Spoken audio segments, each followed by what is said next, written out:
Like, this is the kind of stuff that I'm dealing with in our legislature all the time, where I'm like, this violates the First Amendment. And then the idiot who's proposed the bill and the idiot on the committees are like, I mean, it says right here that nothing in this law can violate the First Amendment. It says that right here. So I don't know, Miss Schilling. I mean, Yeah. I don't know what you're talking about. I think we're fine here.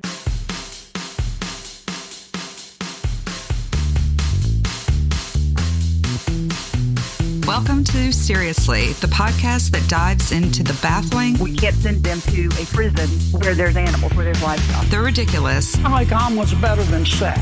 And downright unbelievable political climate in red states like Louisiana. So we can't go there. There are no vegan jails.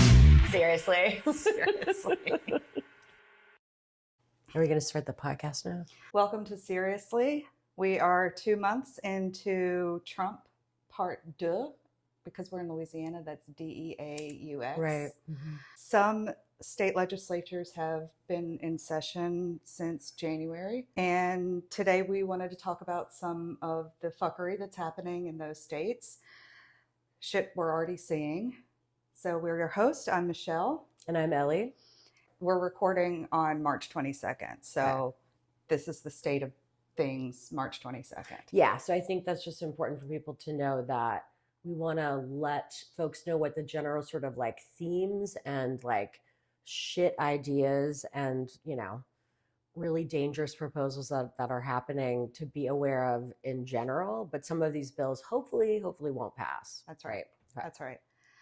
But before we get into that, what has made you think, are you fucking serious? I mean, a lot of things. So it was sort of hard to narrow down.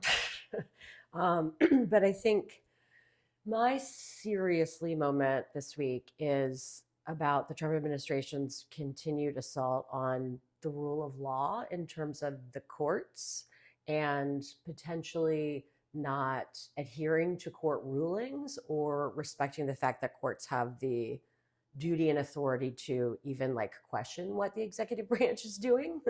That's a running theme, but this week, what we saw with the deportations to El Salvador, Oh my God. while there was a federal court proceeding going on, is really deeply disturbing. And I think like a change in tone with the whole rule of law thing, on a couple of levels. So first of all, then I think it's important for people to know that, when the Trump administration decided to just like deport a bunch of people to foreign prisons under, the Alien Enemies Act, like that's already like hugely disturbing in terms of invoking like an ancient law that, is best known for like Japanese internment at any time in the recent era. Right. Right. So that's a problem. But then beyond that, then there was no due process for any of these people if they even fall into that category. Like some of the people or all of the people, whatever, who were deported, they're basing it on things like people have tattoos that are similar to gang member tattoos.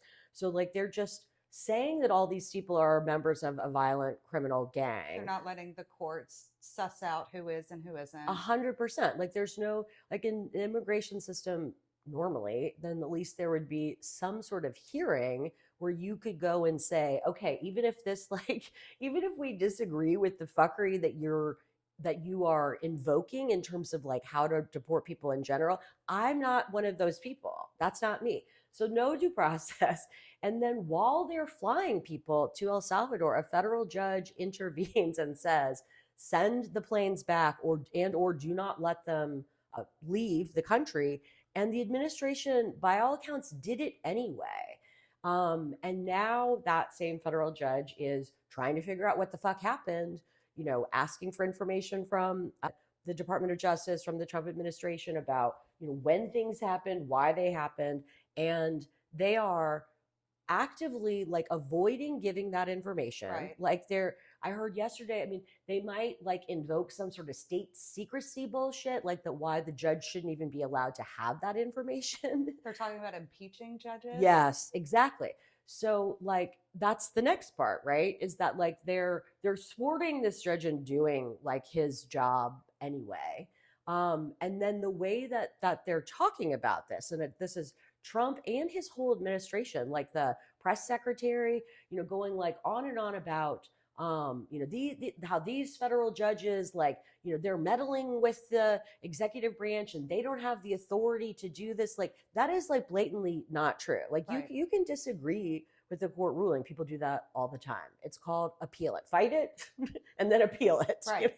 So yeah, so now he's on social media talking about impeaching this judge, impeaching him, because they disagree with his ruling, which, like, whether he's right or not on the law, what he's done that I can tell is like 100% appropriate. Like telling the president, you can't do something until I can decide if what you're doing is constitutional. And hello, assholes, you did it anyway. Now you have to tell me why you did it. Yeah. And then of course, John Roberts, comes out with a statement saying that, judges, that's not an appropriate remedy, impeaching judges, that there's, an appeal process, of course, for disagreeing with judicial opinions, which I'm like, thanks for nothing, John Roberts. Yeah. Thank you. Yeah. Those are big words from the guy who Yes, basically put Trump in the position to be do able to whatever run he for wants. president and become president again anyway. Well, and not just that, but also now do it with immunity, With impunity. impunity. Yeah. Right. Yeah. Yes. So seriously to Trump, seriously to John Roberts, seriously to the press secretary, who also, like, part of what in them claiming that they're going to follow the courts, then she says something about, like, that Trump will follow like what the Supreme Court says. Well, like, that's also, what about all the other courts? Like, waiting for the Supreme Court, what they're doing now is just like either overtly or covertly not doing what lower federal courts say, because it takes a long time for it to work its way up. And at some point, what you've done it. These people are in fucking El Salvador. Yeah. Like, Yeah. so that's my multifaceted, seriously. All right. I've got one that's Okay. in a similar vein. So Trump's attacks on lawyers that he doesn't like, as well as judges, has really escalated, going after law firms and individual lawyers that have participated in prosecutions of him, even prosecutions that were successful, that resulted in an actual conviction. In particular, I'm thinking about lawyers that participated in the New York trial, which Trump was convicted on, what was it, 34 counts? Yeah. Just a few. Right. So, a lawyer that did some pro bono work, works for this law firm, Paul Weiss, also did some prosecutions related to January 6th rioters, insurrectionists, right? Trump, and Paul Weiss also is known for representing and helping the Democratic Party. So that's another piece of it, right? Yeah. So obviously, enemy of the state Yeah, right now. right. So Trump is threatening to take away their security clearance, also to bar them from going into federal buildings, which, if you can't go into a federal building, then you can't actually access any of your clients who might be in prison in a federal correction facility. Or presumably go to federal court. So Paul Weiss, one of the law firms that's been under attack by this administration, well, they now have completely capitulated. They've decided to just bend over and take it up the rear from Trump and this just enormously corrupt Department of Justice. So I'm going to play for you what Sarah Longwell had to say about this on The Bulwark. This was the Secret podcast. Okay. Yeah, so let me just play this for you in 3, 2, 1. What Paul Weiss did was say, okay, withdraw your executive order. They met face to face with Trump. They said, we're going to withdraw the executive order. And then Paul Weiss is going to give $40 million in pro bono legal services to basically whatever issues Trump wants. What is that? Exactly. What is that? what it is really, really bad news and really, really deeply disturbing. It's true both in terms of the attacks of this administration on law firms and attacks of this administration on universities, and what now Paul Weiss and Columbia University have done to capitulate and go along with this. Like every headline that I've read about this uses the word capitulation, and that is correct. That is exactly what's happening. Like they employ like 1,000 lawyers worldwide. So they are extremely well resourced, like powerful, some of the smartest lawyers in the world, etc. And obviously with Columbia, same sort of thing. So these are institutions that have the wherewithal, both financially and sort of, intellectually, to fight the administration. And what Trump has done this now with two other law firms too. So with like barring law firms from federal buildings, and or participating with the federal government, like having any sort of like you're representing clients basically who are interacting with the federal government, trying to get contracts, all of that sort of stuff. That's why the security clearance issue is important. That's like that is blatant like viewpoint discrimination and blatant First Amendment retaliation. It's on its face like unconstitutional to attack law firms because of the work that they do for clients, right? Well, and it's really important when you think about what this administration has its sights on, because a lot of these large law firms, because they are so large and because they are so well resourced, they participate as local counsel. They do a lot of pro bono work with a lot of social justice organizations, like reproductive rights litigation organizations, like the ACLU. They're oftentimes really instrumental in supporting litigation that nonprofit litigation organizations are bringing, because let's face it, a lot of these organizations, they don't have the resources to go up against state governments or the federal government in a lot of these cases. And with the first two firms that Trump targeted, Perkins Coie and Covington and Burling, they were more involved, like you were saying, in prosecutions, or defending like Jack Smith, like people like that. Like with Paul Weiss, then like there's a former partner of theirs who, when he was not at Paul Weiss, was at the Manhattan DA's office and was working on potential criminal prosecutions of Trump. But basically the reason that they're going after Paul Weiss is because of their activities with the Democratic Party. Like basically, like regardless of what issues specifically that they have litigated about, like you're saying, it's pretty much just that they are seen as supporting the opposition. Like again, like just completely going after people because of political activity and the clients that they represent.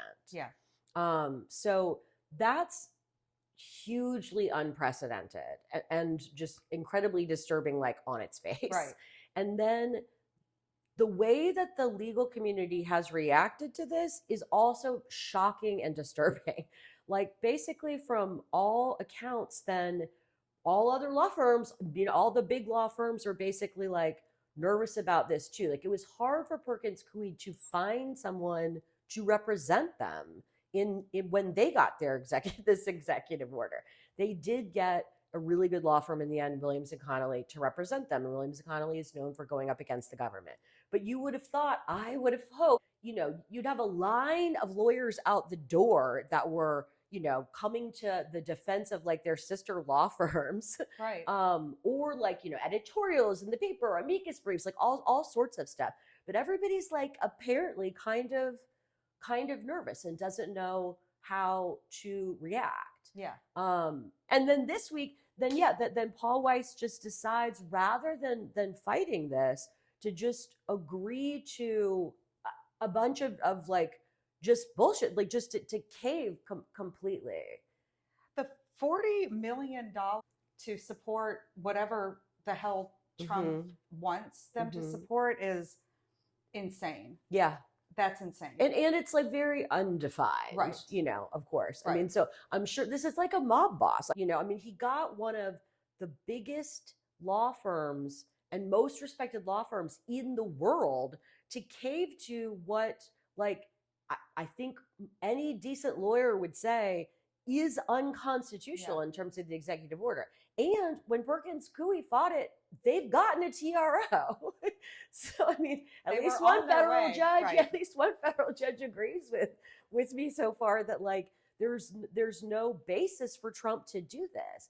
And then again with Colombia, it's the same shit. Like, I mean, so what's going on with them is, the Trump administration, and it's not just Colombia. They've sent out like similar letters to like 50 different universities, including Tulane, that they're going to pull millions of dollars of federal funding if these schools don't agree to do like a whole host of shit that basically sells out their students and faculty's civil rights, like their right to protest, their right to academic freedom, like all of that stuff.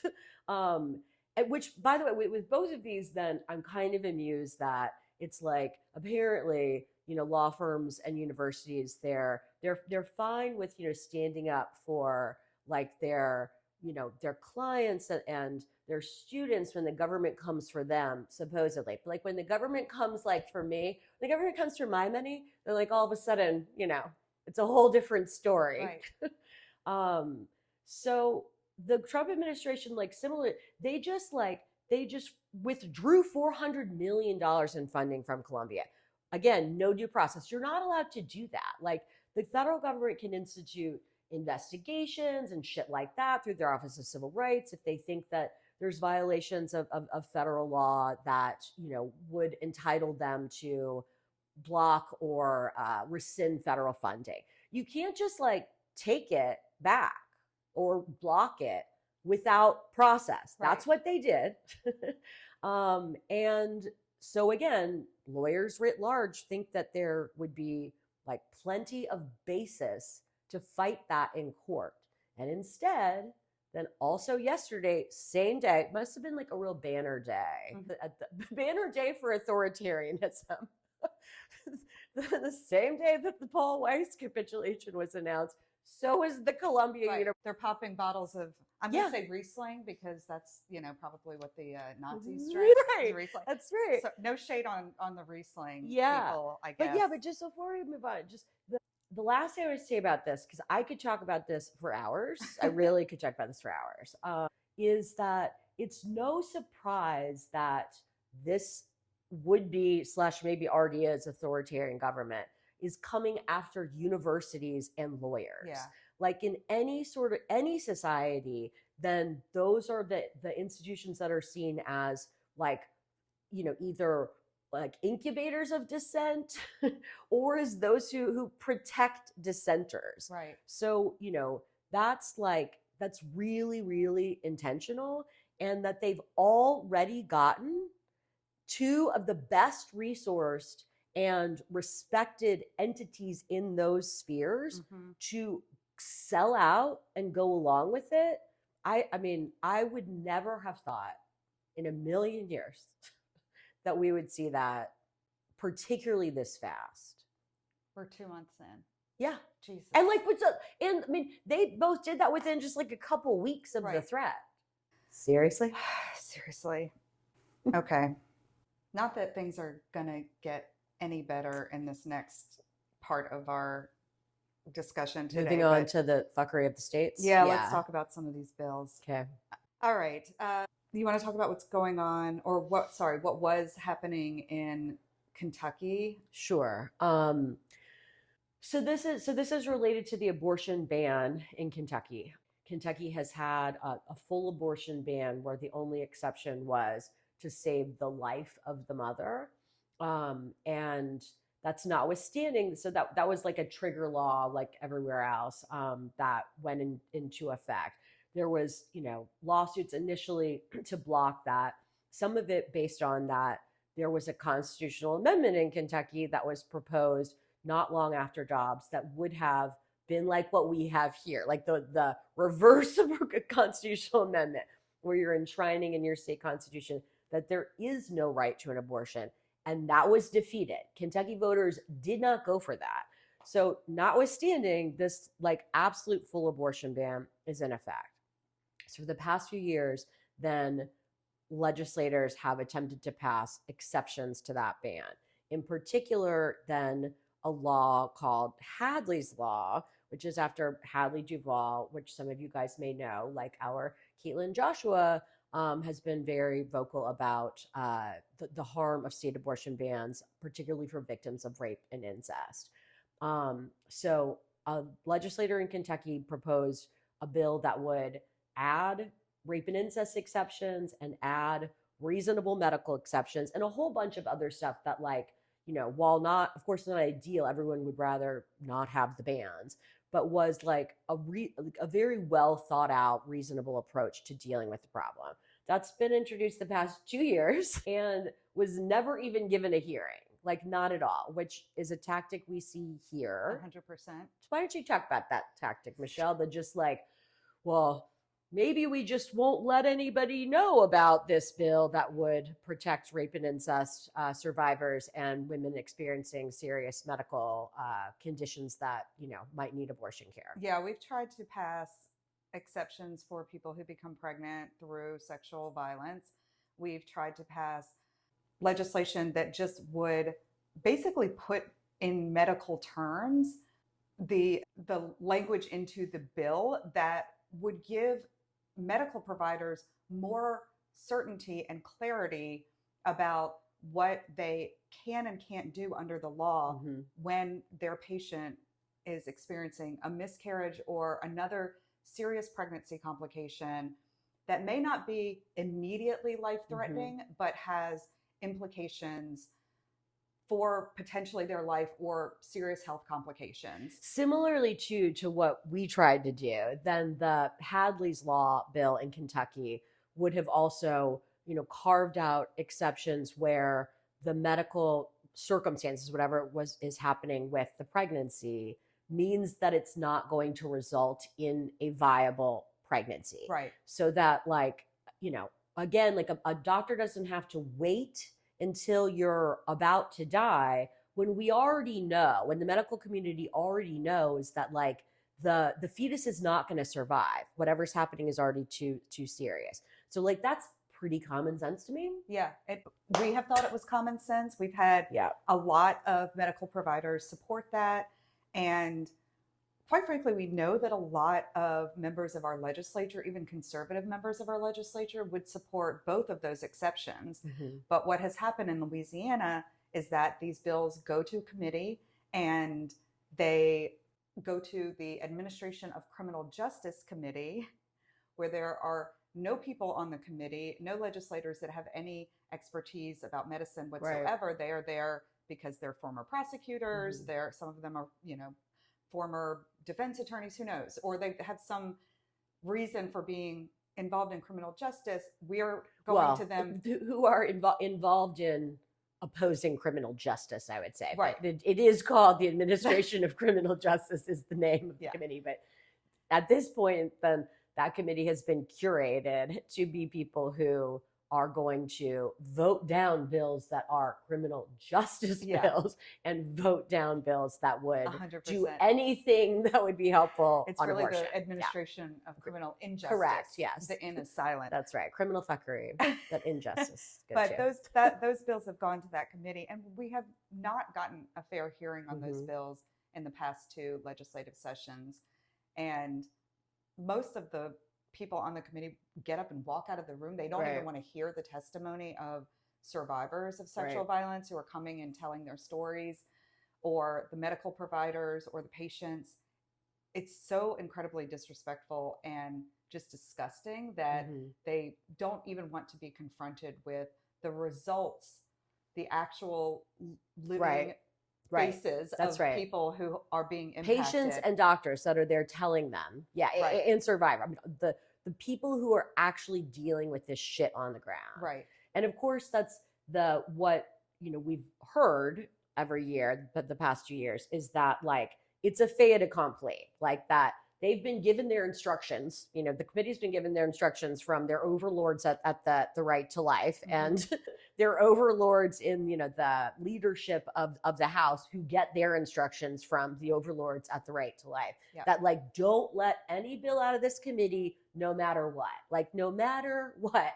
And I won't get into the weeds too much, but like, there's been some hilarious fuckery on this when like, our side has proposed amendments to our own bills that would put it like in like the best possible posture for these assholes, like stuff like with the rape and incest exception that would actually require like reporting to law enforcement. They'll get all nervous and then like still vote it down. Yeah. So in Kentucky, it's the same thing, except they're not even having a hearing at all.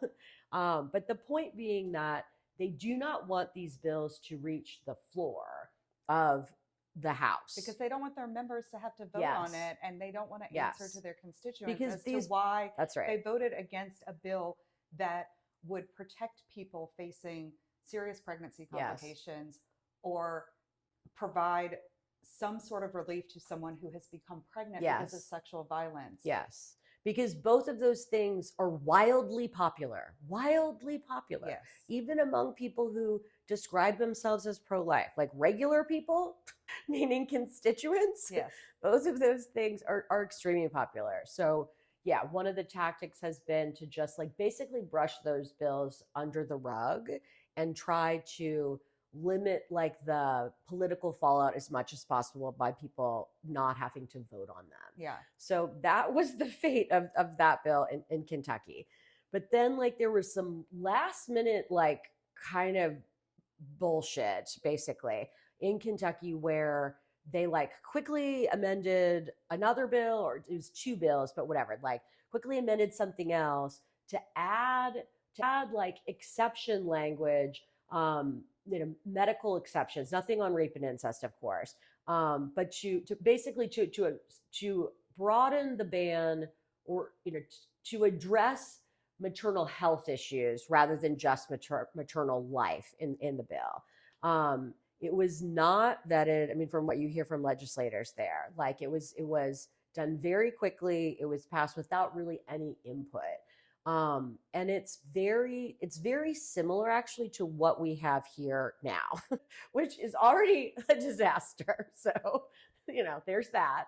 So it's somewhat complicated. I mean, I think that it's not bad that there is some more leeway in the law for doctors to feel like that if somebody has an ectopic pregnancy, if somebody is having a miscarriage, if there's a health problem with the mother but that isn't necessarily imminently threatening that person's life, that there's some ability to intervene, but it's very limited, like here, where the health exception in and of itself is about if it has to be a serious permanent impairment to a major bodily organ. Right. Like it's sort of just, and they're using the same kind of language there that like about with a miscarriage that it has to be in the unavoidable process of that the pregnancy has to have ended or be in the unavoidable process of ending. I mean, doctors tell us they don't know what that means. Right. It means waiting to the last fucking possible minute still. There's language in it about like you can remove an a dead child if there's no cardiac activity. Like all that shit will lead to delay, like 100%, where doctors are trying to like extra make sure that they have gotten themselves into this narrow language in the law that like isn't medical and is unnecessary to wait that long. Like doctors can tell earlier whether you're gonna have a miscarriage before it's in the unavoidable, whatever. So it's and then in addition to that, what they're doing there, and you and I both read the article from Jessica Valenti, which is, I love Jessica Valenti, is rather than actually adding exceptions, then they're carving out things that don't count as an abortion. They're defining abortion and then stating things that don't count as an abortion. But abortion is a medical procedure. Correct. Regardless of the reason for the medical procedure, it's a medical procedure. Yes. And the medical terminology is an induced abortion or a spontaneous abortion. A spontaneous abortion is a miscarriage. Right. That's what the termination of the pregnancy is an abortion. So whether that happens because your body has just naturally already is expelling the pregnancy or it is induced. Right. But what they are doing is they want to be able to say, and we saw some testimony, this is a couple years ago, but before Congress, where they were doing this about like, well, there are 0 abortions in this state kind of thing. Because if it doesn't count as an abortion, if what you're doing is miscarriage management, then you can say there are no abortions, but also say that you're protecting, women's health. It's bizarre. It's like Orwellian fuckery with language, but Yes. that's dangerous. Yes. Yeah. Well, to simplify what our law in Louisiana says, and this is similar to what they've done in Kentucky, they basically say it's illegal to perform an abortion. But But it these doesn't are things, count as an abortion. But these are things that are not an abortion, right? Yeah. Yeah. So then It's- exactly. It's like the like a hall pass, like the hall pass with your spouse or significant other, like it doesn't count as cheating. Yeah. There's this one celebrity, if I see them, it won't count as cheating. It's like that basically. No one in the world would Yeah. say that isn't cheating, but like we've agreed. Yeah, wink, This wink. is the Yeah, same- exactly. the same basic concept. Yeah, you get your hall pass abortion. that's right. Exactly. That's right. Oh my God. Okay. I want to talk about a lot of legislation that has been introduced this year, and some of the bills have not passed. Some of them are still in some state of process, but these are bills that would reclassify abortion as homicide and allow the state to prosecute people who have abortions. Mm-hmm. We have been For very- homicide, for right. homicide. So essentially, The pregnant person. I want to be person. clear on this. Yes. Yeah.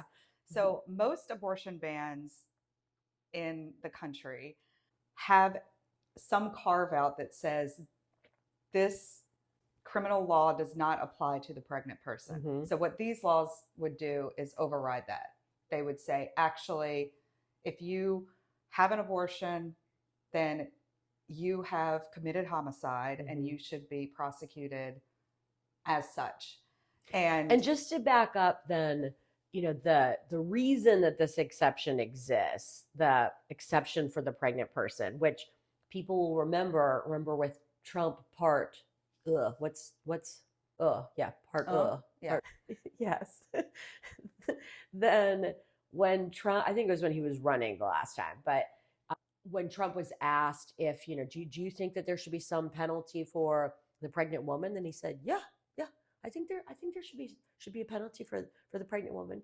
And everyone freaked out, including the Right to Life. They freaked the fuck out because they know that this is like a third rail, like the mainstream in their movement. That's the only reason that they put these exceptions in. They would love to prosecute. They would all love to prosecute women for having abortions, but they know that it's extremely politically unpopular. So, Trump walked that back, whatever. Here, then, like, they're always like making a big show of how there's an exception, even though they refuse to put in language like our good friend Representative Mandy Landry has tried to do that would actually ensure that there really is broadly protection in the law for the pregnant person.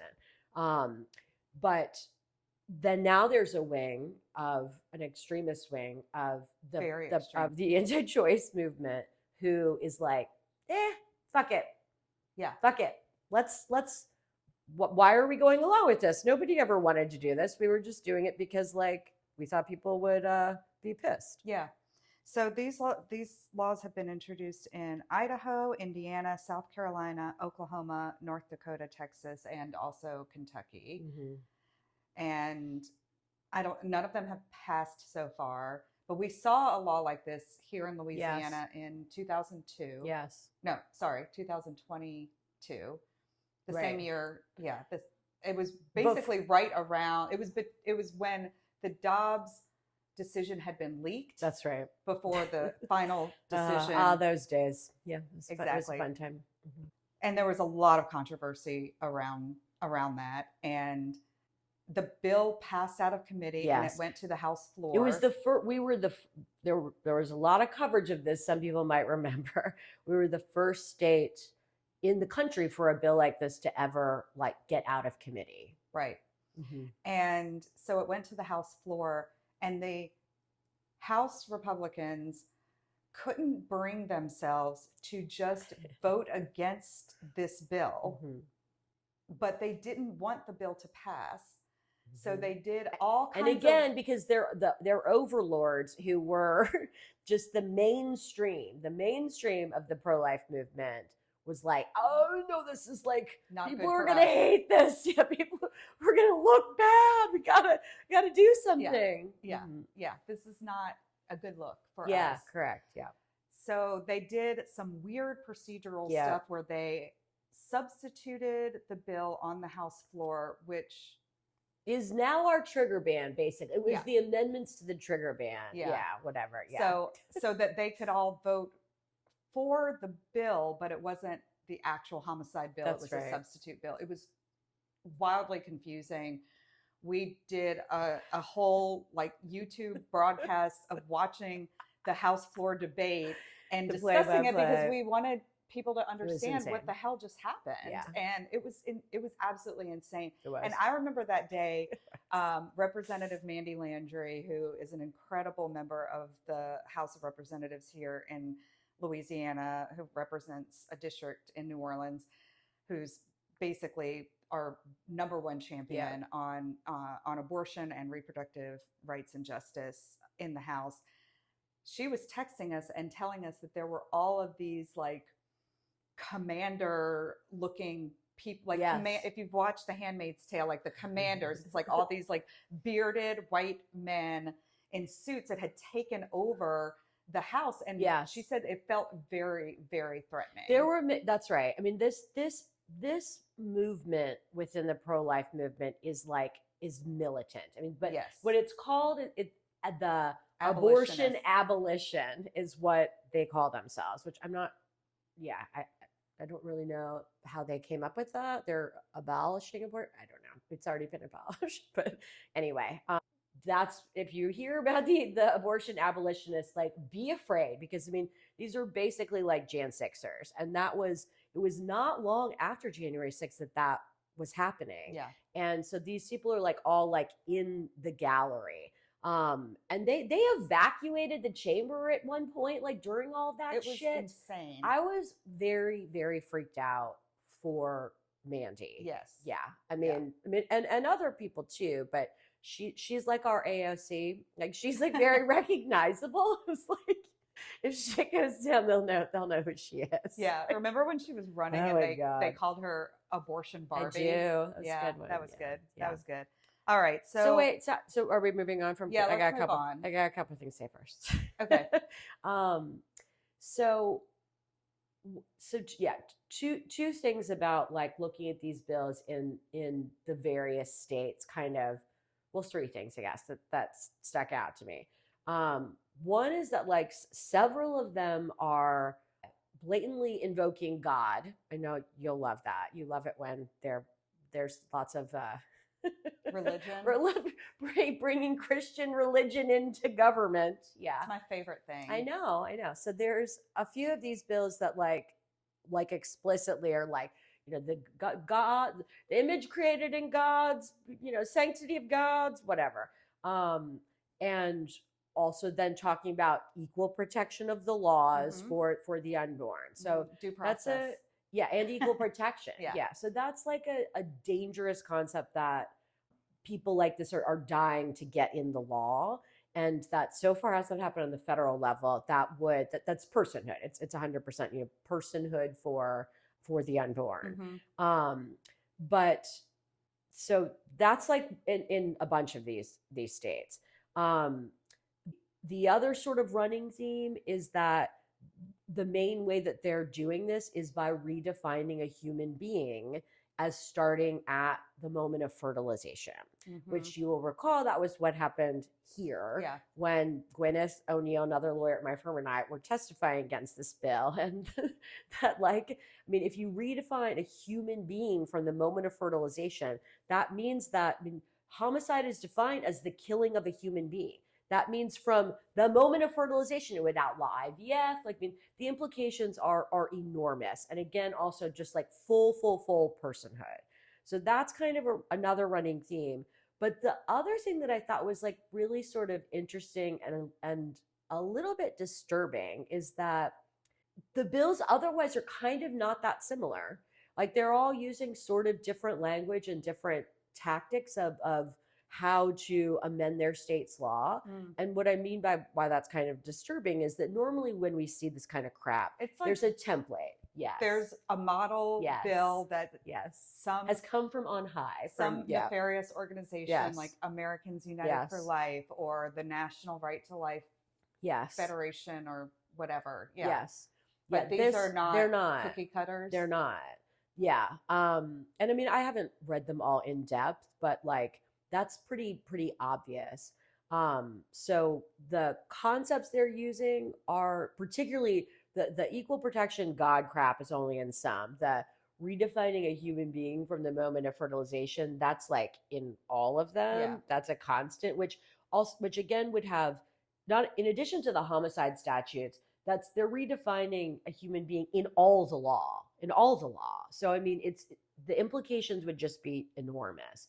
But beyond that, then this is abortion abolitionists wherever coming up with their own sort of, fuckery for how to try to get this into the law. So It's this really movement scary. is broader and less centralized, I guess, which is Kind of scary. It is kind of scary.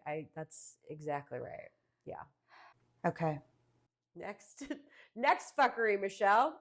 All right. Montana House Bill 609 would criminalize anyone who leaves Montana to obtain an abortion that would be illegal within the state of Montana. So Montana also has an abortion ban, but now they don't want anyone to go to, let's say, Oregon, where abortion is still legal, to be able to obtain an abortion. Yeah, which is obviously something that everyone is watching and worried about, because, again, just so people know, we do have other constitutional rights, supposedly, even though, so Roe being struck down, abortion not being protected under the 14th Amendment, supposedly we have free speech rights still, which we'll get to some free speech bills in a minute. And supposedly we also have the right to travel. That's like a separate constitutional right that is like been recognized basically from the beginning. It's really, really, really one of our fundamental rights is the right to travel to another state, meaning. And so these attempts that would strike at the heart of that, like, are extremely concerning. But lawyers are like me are always like, well, that's a whole different thing, like states can't infringe on that, which we'll see. And we're always worried about the abortion exception. Exactly, because things are constitutional until they're not. That's right. And there are exceptions to every constitution, right? That's normal. What I thought was also interesting about this bill, which is probably goes to a little bit of what I'm saying about the abortion exceptionalism, but also the use of language, is that so it's an abortion trafficking statute. It's a trafficking statute that so in general there's human trafficking statutes that you cannot transport a minor across state lines without consent of the parent. It's kidnapping. Right. Those are but there's there's state and federal laws that are kidnapping statutes, but could be framed under trafficking. So this is framed under trafficking, and the language is that it's transporting an unborn child across state lines. Wow. Yep. I just don't even have words for that. That's insane. Yeah. Right. So we're like, we got some personhood shit. Yeah. And we've got some like, oh no, this is just like a kidnapping statute. Like Right, you're you kidnapping can your infringe on the fetus. right to travel though. If you, I mean, that already is an exception to the right to travel. Wow. So it's like both things. that's See, aren't you crazy. glad I read the bills a little bit? Yeah. I told Michelle I was cramming for this exam before we started. I know. I just read the headline. I'm like, what the fuck is this? Yeah. All right. So that's crazy. I Yeah. don't think that bill is going anywhere anytime soon. I agree with that. But you know, and it would be immediately challenged in court, and it should not stand up. But we're in this space with a lot of this kind of stuff, and same with what we'll get into in a minute with First Amendment activities. Mhm. Like, at some point, one assumes in this environment that some state is gonna pass one of these like complete fuckery laws yeah. that is either challenging, the right to travel or free speech, to just see what happens. Yeah. Kind of like Louisiana did with the fucking post, making all public schools post the 10 commandments. Like Right. that's like, been unconstitutional for like 75 years, I mean, for a really long time. But like, we got a different court now. Yeah. Roll the dice. Yeah. Missouri. So this Missouri bill would create a state-run registry of pregnant women that the government deems, quote, at risk for seeking an abortion.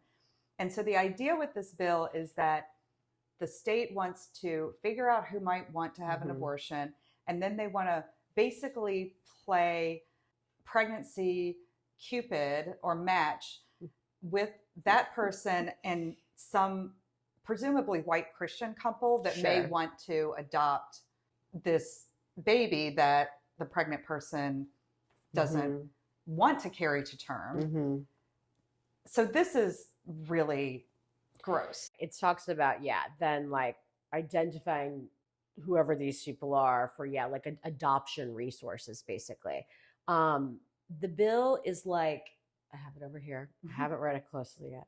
It's like 15 or more pages long. It's really, really long and really, really detailed. So like actually a lot of thought has gone into this. Okay. But what is unclear to me and should be extremely disturbing to Is all how people, the state would Identi- identify yeah. people who are, quote, at Yeah. risk for seeking an abortion. Yeah, you're having a registry of these people.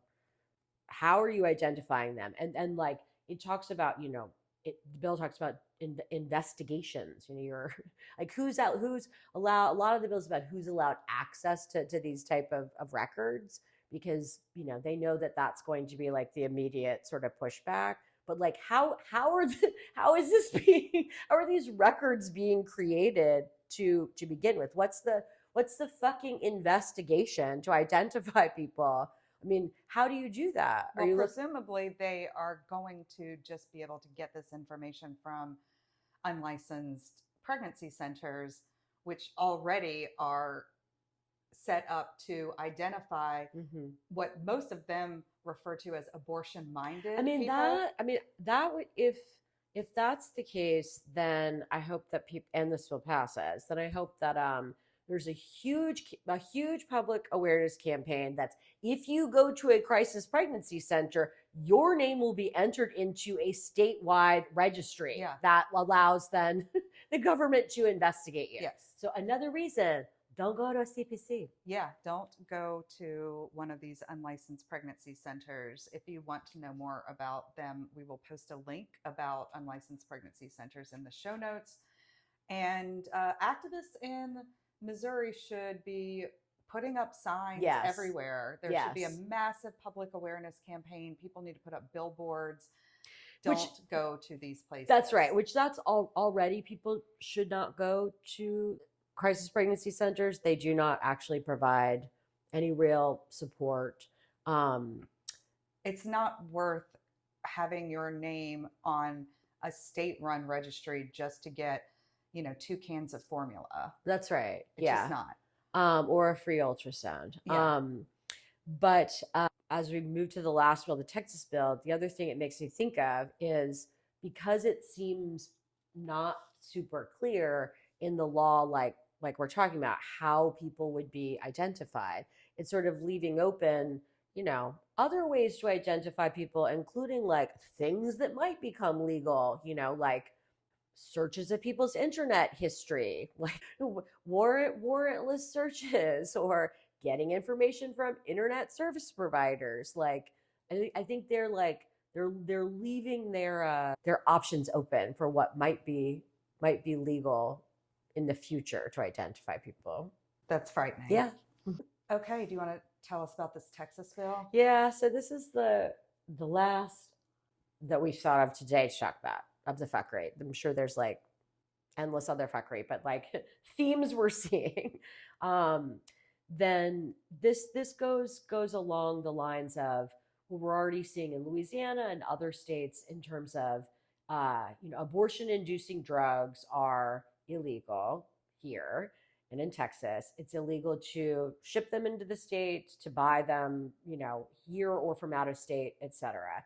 So the next sort of like logical thing that the states want to do, it's the same with like travel bans, but it's to criminalize people who are helping other people to get the drugs, including by providing information. So that should be in and is First Amendment protected. Right. Telling somebody, whether on your website or in person or whatever, how to access information, how to access care should not should not be illegal and is protected in the First Amendment. Right. So but like there's some gray area with there that everyone's worried about already, about like, could there be government overreach with prosecutions now? So this bill would like take the gray area away, get rid of the gray Make it area. very clear. That's right. If you put up a website that tells people how they can order abortion pills online, then you could be prosecuted. That's right. And if you are an internet service provider and you host the information, if you allow that information to be on the internet, then you can be prosecuted. Wow. Yeah. Yeah. So that's the Texas bill.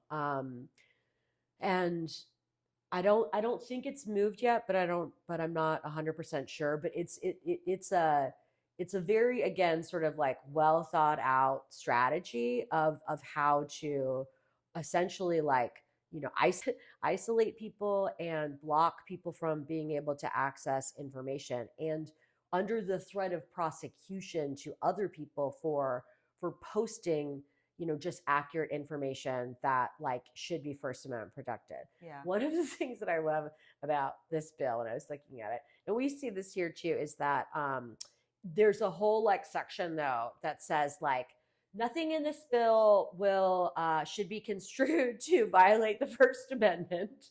And it's like the whole bill is literally a violation of the First Amendment. If you say that the bill doesn't violate the First Amendment, then it doesn't. Everyone knows that. That's a thing. I mean, we used to see that here with like, with like, nothing should be construed as violating Roe. Nothing should be construed like, okay. There's no other way to read the bill. So you can say that. But it's good. It's good lawyering. That's it is, but it's like, that's the kind of shit that would fall apart like in court immediately. What it is it's a lawyer being smart with what idiot legislators will parrot. Like, this is the kind of stuff that I'm dealing with in our legislature all the time, where I'm like, this violates the First Amendment.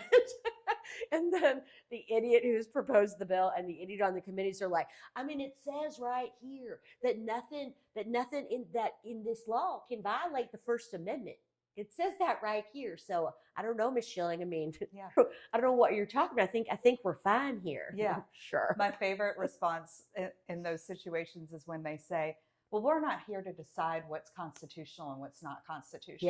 Yeah. We're just here to make law. Yeah. What do we care? Alan Seaball.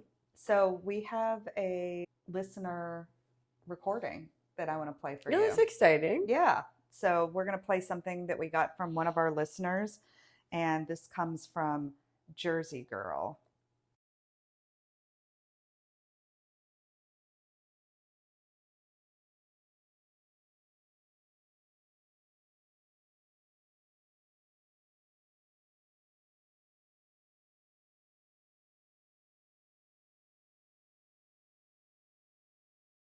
I guess that ridiculous Donald Trump themed drone show, whatever that was.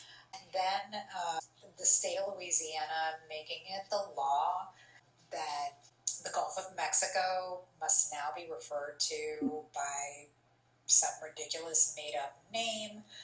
The same week that they executed a man on death row. Yeah. I want to get Wow. started. Yeah, go. Yeah. All right. So Serious. I'm going to focus on the Gulf of Mexico thing. Okay. So our Republican Governor Landry has signed this executive order on Thursday. And again, we're taping on March 22nd. So earlier What that day is that? Yeah. I Yeah. don't know. So it directs the state agencies to change all references to the Gulf of Mexico in Louisiana laws and other documents to the Gulf of America. Under this state level order, all references to the Gulf of Mexico and Louisiana Administrative Code will be replaced by Gulf of America by May 20th, 2025. So that's not too far off. That's No. like 2 months. Whoa. Right. Of course, as we know, a lot can happen in 2 months. True. State True. agencies are instructed to ensure all publications, maps, and documents reflect this updated terminology.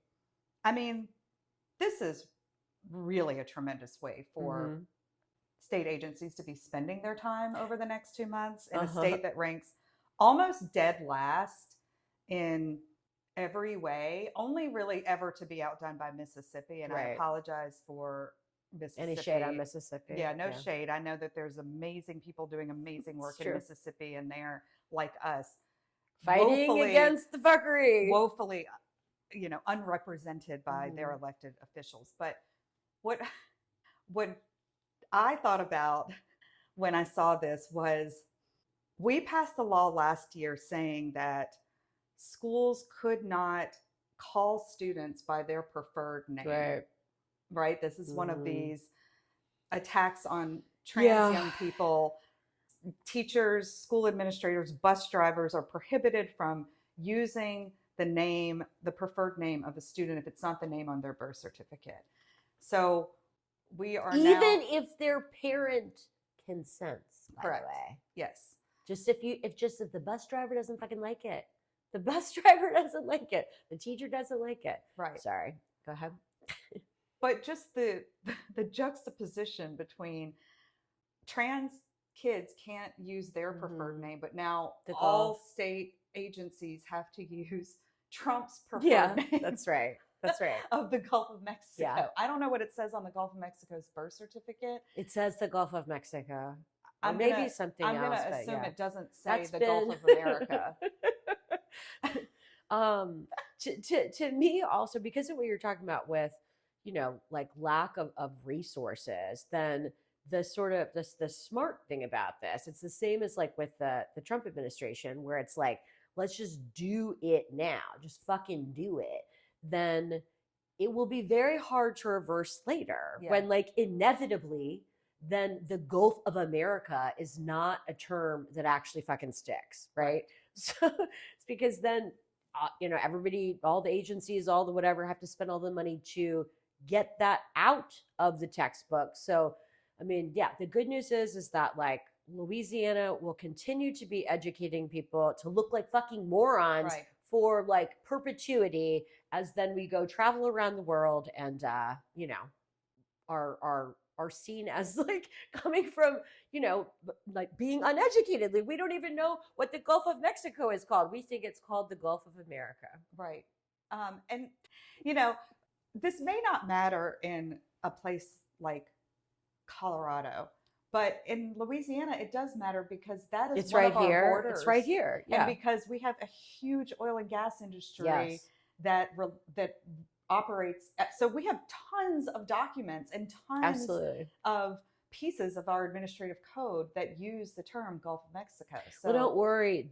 All of the tech oligarchs have also agreed to go along with this. So your phone will, anything Apple based and Google based. I don't know if Google went on with it. Probably, I think they all did. Yeah. Then it'll say the Gulf of America soon too. Yeah. But so they're going to do a search and find in the administrative code and just change every I Like hope they've been so, because doing- it'll be yeah, exactly. like they've been I'm doing. sure it'll go great. Yeah, There won't be any mistakes if you just just search and replace Yes. Mexico for search America. and replace everything. Yeah, right. That's Yeah. right. Just Mexico. Yeah, it's ridiculous. It's ridiculous. So that was a good one. Thanks, Jersey girl. Yeah.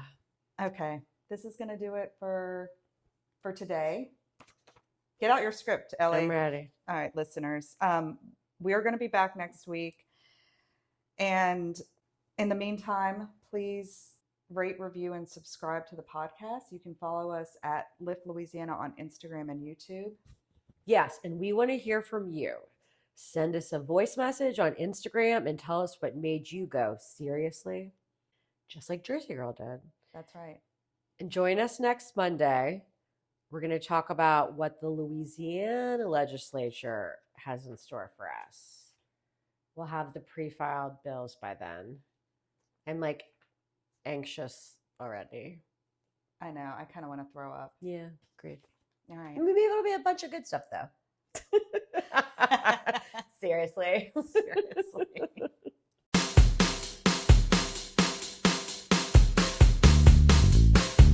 Seriously is presented by Lift Louisiana, a nonprofit organization advocating for reproductive health rights and justice.